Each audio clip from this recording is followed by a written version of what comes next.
Welcome back and thanks for joining us again. Now, bottle tops, toys and chip forks are among thousands of items which have been fashioned into an exhibition highlighting plastic pollution. They've been gathered by environmental artist Diane Watson during her dog walks on Teesside and County Durham beaches. She's picked up around 7,000 items over the course of a year. It's amazing. I got speaking to Diane whilst her exhibition was in Redcar's Palace Arts Gallery. Plastic pollution is a big problem worldwide, and it's causing a big problem to our planet. It's estimated that more than 5 trillion pieces of plastic are in the world's oceans, and it can take years for it to break down. Highlighting the problem is local artist Diane Watson, who's been collecting washed up plastics on Teesside and County Durham beaches. Diane is an environmental artist and she's displaying her collection of plastics at the Palace Arts Gallery in Redcar. I kind of make art out of the plastic that I find on the beach. I've got 2 dogs, so I'm out on the beach every day, and while I'm out walking, I'm collecting the things that I find. This year I've been recording everything that I've found on my dog walks, just to kind of see what I find the most of, the kind of most unusual objects, to kind of form a full picture of the things that I've collected. Diane made her discovery on 4 northeast beaches: the North Gare Beach, Seaton Carew to the south of Hartlepool, and the Headland and Crimden Dean to the north of the town. The reaction normally is, oh, you found all that, you found those things. So, but I think I've done it in a way that's kind of quite different. So say the wallpaper prints, you know, art do draw people into it. Have a look at the kind of, because let's say from a distance it's just a lovely pattern and the colours are quite amazing. You just like, you know, free sort of paint for me almost. I kind of, you know, segregate things into different sort of colours and then arrange them. So yeah, it's taking those objects right out of context, and then it seems to kind of engage people a little bit more, I think. Well, there you go, that is a lot of plastic. Well, it certainly is. And joining us now in the studio now is Diane Watson, who's brought in some of the items that she has uncovered. Diane, it's lovely to see you again. Hiya, nice to see you. Good. This is so colourful. I know. What all have you brought in for us? Look at this table. Well, this is just a small amount of some of the plastic that I've found washed up on local beaches. Over the last year I've collected everything that I've found, recorded it. I have a little notebook. It's a little bit OCD, but never mind. And I've collected over 7,000 pieces of plastic in 1 year. So 7,000. I got Arts Council funding to do kind of 2 exhibitions that kind of demonstrated just how much plastic there is and the kind of things that I find.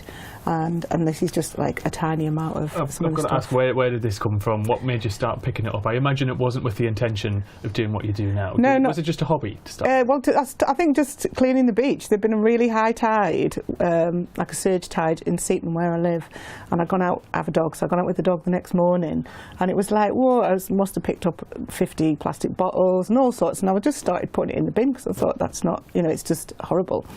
And so yeah, and then I kind of found an interesting thing. I think the first interesting thing I found was a doll's arm. A doll's arm? Yeah, so I think my very first sort of... I would like to think that's an action man's leg. I'm going to say it is. Let's hope so.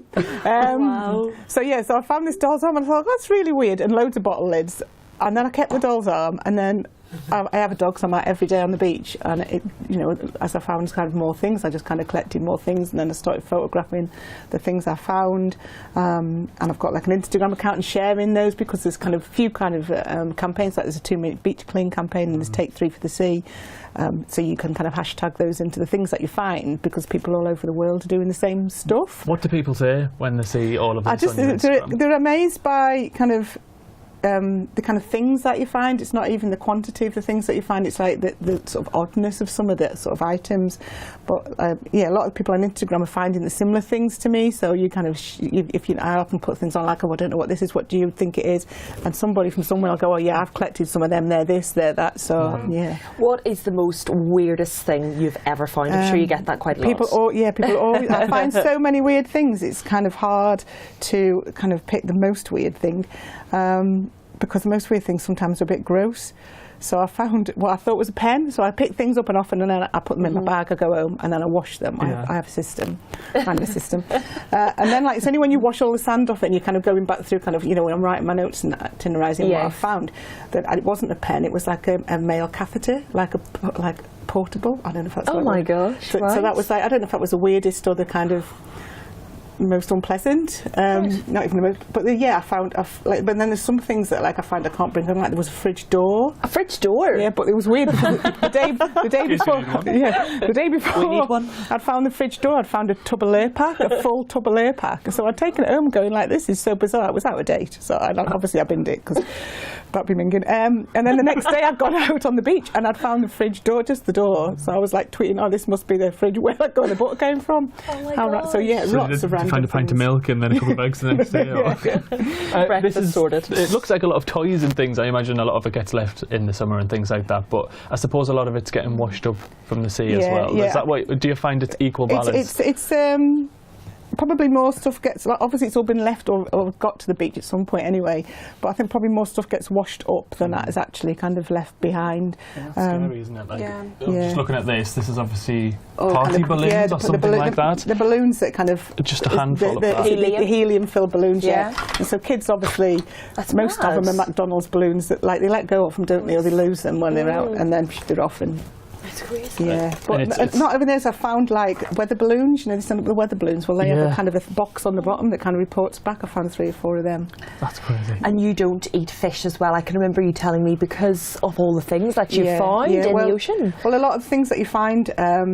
Some of the things that I find have come via the sort of sewerage system. So you get a lot of cotton buds, tampon applicators, shavers, the things that you hook on the side of your toilet to make your toilet fresh. You know, all those, like lots of things. And I tweeted Northumbrian Water going like, why am I finding so much of this in the sea? It's like, it seems, you know, do you not have a sieve that stops this stuff getting out? I don't know. So they invited me for a trip around their kind of, I want to say factory, but that's not a pump. A treatment centre. Yeah. The treatment centre that's on the beach at Seaton, to kind of show me, you know, how much effort they're putting into taking the stuff out, but they can't kind of capture every single thing. Yeah. And your exhibition that was in Redcar whenever I came to see you in January, just explain a little bit more detail about it. What exactly are you showcasing? So like say over the course of the year I collected everything. So for each month I would kind of, you know, by the end of January I would have so many things, like 300 or 400 things that I'd found, and then I would arrange those and photograph them and make them into kind of wallpaper prints. Is the only way to describe them. And it's beautiful, even, you know, from seeing it in the package, it was absolutely lovely the way it was displayed. So they kind of, that was kind of presenting up the things that I found in a way that, you know, is completely detached from what they are. So people, I think when you went in to see the exhibition, you kind of see those patterns before you realise what the patterns are made out of, and that was kind of... And then it's the shock factor, and then isn't it's the it? shock of it, wow, because people go, oh, that's what it's made out of, because you know, like I say, you don't really see those because the pieces are slightly smaller in the prints.